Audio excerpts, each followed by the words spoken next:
복된 하루가 되시기를 간절히 축원을 드립니다. 만약에 한 번도 가본 적이 없는 외국이나 아니면 타지를 여행하게 된다면 어떻게 하는 게 가장 안전하고 빠르고 그리고 또 편안한 여행이 과연 될까요?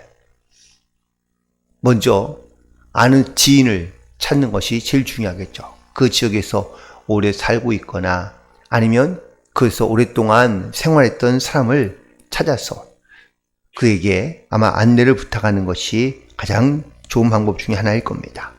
더 좋은 것은 전문적인 안내 가이드에게 안내받는 것이 가장 좋습니다.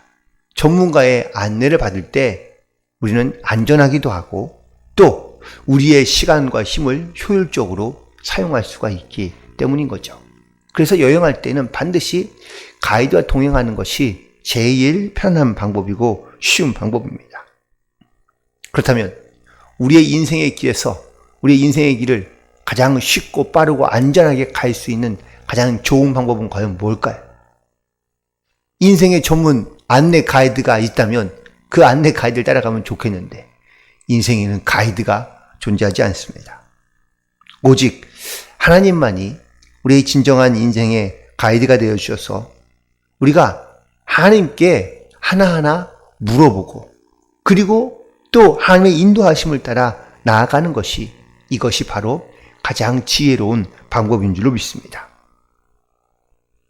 앞서 내용을 보면 이 다윗도요 나름대로 물론 지혜를 가지고 또한 능력도 있어서 그래서 자기의 방법과 혹은 또 자기의 능력을 따라 살아갔지고 또 어떤 문제들을 만날 때마다 극복해 갔지만 하나님께서 그에게 그 인생의 주인이 되어 그와 함께 하신다는 사실을 알면서도 사실 다윗은 하나님께 묻기를 그렇게 하지 못했던 것을 볼 수 있습니다. 그는 자기의 지혜를 따라 혹은 자기의 생각을 따라 사람들의 도움을 구하기도 하고 또 어떨 때에는 또 미친 척 해보기도 하고 그러므로 말미암아 자기의 인생에 문제가 풀어져 가는 것도 있긴 했지만 더 어렵고 또한 잘 풀리지 않는 그런 많은 문제들로 인하여 그는 스스로 인생의 절망 가운데 사실은 빠질 수밖에 없기도 했거든요. 이랬던 그가 아둘람 굴로 나와서 식구들과 사람들이 그를 찾아오기 시작하자 오늘 본문에 있는 23장부터 그에게 놀라운 변화가 하나 일어나게 되는데 그것은 바로 하나님께 묻고 그리고 또 묻고 하나님께 질문하며 그리고 하나님의 인도하심과 명령을 따라 순종하며 나가게 되었다라는 사실입니다. 외적인 환경을 볼 때에 사실 다윗은요 크게 달라진 것은 없습니다. 물론 자기를 따르는 사람들이 생긴 건 분명한 사실이지만 여전히 그의 인생은 불안하고 그리고 문제들이 여전히 남아있던 것을 알 수 있습니다. 사울왕은 끊임없이 자기의 군사들을 데리고 이 사울을 죽이려 하고 찾아오고 있고요. 또 다윗은 여전히 도망다니는 인생에서 그는 바뀐 것이 아무것도 없습니다. 하지만 그에게 가장 크게 바뀐 삶의 방식의 변화가 있다는 것은 그건 바로 하나님께 묻기 시작했다라는 사실입니다. 오늘 본문에 있는 말씀 가운데 2절에 보면 다윗이 여호와께 묻자와 이르되 또 4절에 보니까 다윗이 여호와께 다시 묻자오되 이처럼 다윗은 자기의 인생에 자그마한 변화가 생긴 것이 바로 그의 삶을 바꿔놓게 되고 또한 그의 인생을 새롭게 만들게 되는 놀라운 역사가 나타나게 된 줄로 믿습니다. 바라고 원하기는 물론 우리가 늘 하나님 앞에 기도하며 나가긴 하지만 내 삶에 있는 여러 가지 많은 문제들을 우리가 나의 방법과 혹은 나의 지혜로 풀어가는 것이 아니라 먼저 하나님께 묻고 또한 또 물어서 그 말씀 가운데 순종하며 나아갈 때 물론 비록 지금 내 눈에는 달라지는 것이 보이는 것이 없을 수 있지만 먼저 우리의 중심이 바뀌고 또한 우리의 삶을 대하는 자세가 바뀌어짐으로 말미암아 우리의 삶 안에 놀라운 영적인 변화와 어떤 삶의 변화들이 함께 일어나게 되기를 간절히 소망합니다. 다윗이 아둘람 굴에 있을 때에 이 아둘람에서 매우 가까운 곳에 그일라라는 이러한 작은 도시가 하나 있었습니다. 그런데 이곳은 블레셋과 가장 접경에 있던 그러한 도시였기 때문에 늘 블레셋의 사람들에 의해서 이렇게 강탈당하거나 아니면 괴롭힘을 당하고 있는 도시 중에 하나였던 것이죠. 마침 블레셋 사람들이 이 그일라를 찾아가서 그 타작마당을 강탈하고 추수 때가 되면 이 블레셋 사람들이 찾아와서 모든 곡식을 빼앗아 가는 것입니다. 이전 같으면 다윗은 도망다니게 바쁘며 혹은 또 남의 처지가 눈에 들어오지 않았겠지만 놀랍게도 이 다윗에게 자신도 쫓기는 신세에도 불구하고 그일라 사람들을 보게 되고요. 또 형제들의 아픔과 고통을 그냥 지나칠 수 없다는 것을 깨닫게 됩니다. 그래서 이 다윗이 그일라 사람들을 돕고자 하여 사람들을 모으고 또한 그들을 돕고자 하고 결정하며 하나님께 묻습니다. 근데 자기가 먼저 결정한 것이 아니라 먼저 하나님께 물었다라는 겁니다. 하나님, 내가 그일라를 돕는 것이 좋을까요? 그러자 하나님께서 그에 올라가서 그를 구원하라고 명령하십니다. 그런데 이런 다윗을 사람들이 찾아와 말립니다.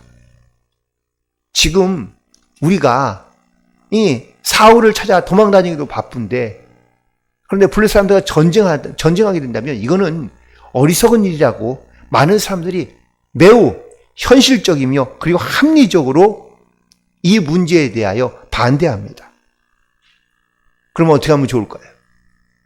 그렇다면 다윗은 많은 다른 사람들이 자기와 함께 있는 사람들이 반대하니 그러면 이 일을 그냥 접거나 아니면 포기하면 뭐 크게 문제가 되지 않습니다. 그런데 4절에 보니까 다시 다윗이 하나님께 또 묻습니다.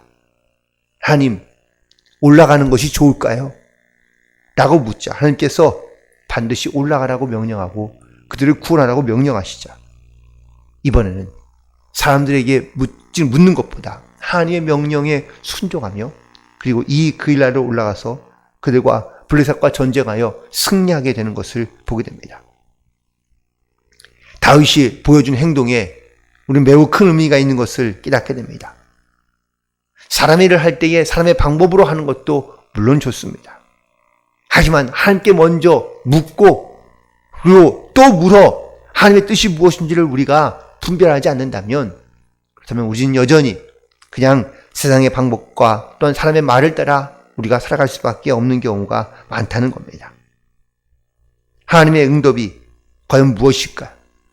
우리가 하나님의 응답대로 내가 과연 순종하는 삶을 살고 있는가라는 것을 다시 한번 돌이켜본다면 물론 우리가 하나님의 말씀에 순종하며 또한 하나님의 응답대로 우리가 살아가는 경우도 많지만 하나님께서 우리에게 말씀해 주셨음에도 불구하고 우리는 나의 생각과 혹은 또 나의 지혜를 따라 움직여가는 경우가 많이 있는 것을 보게 됩니다.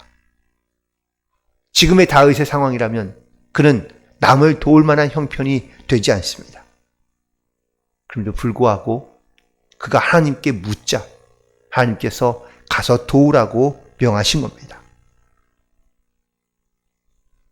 다윗도 완벽하게 무슨 군사를 조직된 것도 아니고 자기에게 찾아온 사람들은 대부분 다 세상에 불만이 있거나 아니면 또 세상에서 많은 사람들 가운데 빚진 자들, 원통한 자들이 모여 있다고 말씀하고 있거든요. 그들을 본다면 오합지졸이 사실은 가깝다고 말해도 아마 틀림이 없을 겁니다. 하지만 자기들이 갖고 있는 부족함에도 불구하고 하나님이 말씀의 명령에 따라 그는 하나님 말씀 가운데 순종함으로 나아가고 있는 것을 보게 됩니다. 우리도 남을 도울 수 있는 것은 내가 가진 것이 있거나 아니면 내가 도울 만한 능력이 되거나 아니면 내가 무슨 특별히 잘 준비되어서 그런 때에 우리가 남을 도우려 하는 경우가 많습니다.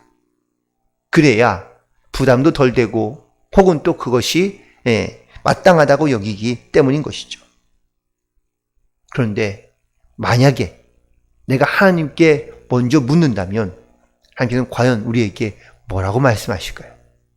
그래, 너는 아직 내 때가 되지 않았으니 너는 하지 마라. 아니면 너는 때가 될 때까지 기다려라 라고 말씀할 수도 있겠지만, 지금의 내 상황과 형편과는 아무런 상관없이 하나님께서 나에게 그래, 내 말에 순종해라, 가서 도우라 라고 명하신다면 우린 과연 그 말씀에 순종함으로 나아갈 수 있을지. 다윗의 모습이 크게 달라져 가고 있는 놀라운 모습은 더 있습니다. 다윗이 바로 이 그일라성에서 승리하고 난 다음에 사울이 이 소식을 듣고 온 백성들을 모아서, 군사들을 모아서 이 다윗을 치러 그일라로 올라오게 됩니다. 이때에 다윗이 하나님께 묻고 또 묻습니다. 10절에서 다윗이 하나님께 여쭈어 이르되 기도하고 있는 것을 보게 되고요. 또 다윗이 12절에서 또 역시 하나님께 나와 또 기도하고 있는 것을 보게 됩니다. 결국 다윗은 자기의 방법과 자기의 생각과 계획대로만 이 문제들을 해결하거나 문제들을 풀어가려고 하는 것이 아니라 끊임없이 하나님께 묻고 또 묻고, 그래서 자기의 생각과 자기의 계획을 내려놓고 하나님의 뜻을 따라 순종하며 나아가게 되는 이런 믿음의 사람으로 바뀌게 된 것을 보게 됩니다. 다윗은 주님께 묻고 또 묻기를 멈추지 않으면서 자기를 도우시며 모든 고난에서 자기를 구원하여 주시는 하나님의 살아계신 손길을 그는 더 많이 경험하게 되고 있는 것을 보게 됩니다. 다윗이 그전에는 자기의 지혜와 자기의 방법을 따랐다면 이제는요, 하나님께 묻고 물어서 가장 안전하고 가장 빠르며 가장 쉬운 길을 가고자 하고 있는 것을 느끼게 됩니다. 우리도 우리의 삶 속에서 물론 내가 가지고 있는 경험과 지혜를 가지고 내 인생의 문제를 풀어가는 경우들이 많이 있겠지만, 우리가 하나님께 묻고 기도하며 또 하나님께 의지하기를 멈추지 말고, 그리고 지금에 있는 내 방법과 혹은 내 형편을 따라 우리가 하나님의 뜻을, 말씀을 순종하는 것이 아니라 어떤 상황과 혹은 또 어떤 형편에서도 하나님께서 나에게 말씀하신다면 혹은 또 그 말에 내가 순종하기가 어렵거나 혹은 또 의심이 든다면 하나님께 또 묻고 또 물어서 나의 방법과 지혜로 가지 아니하고 하나님의 방법과 지혜로 나아갈 수 있는 그러한 저와 여러분 되기를 간절히 소망하며, 오늘도 주께 묻기를 멈추지 말고 묻고 또 물어서 그 하나님의 명령과 말씀 가운데 순종함으로 하나님께 영광을 돌리며 믿음 안에 승리하는 복된 하루가 되시기를 주님의 이름으로 간절히 축원을 드립니다. 기도하시겠습니다.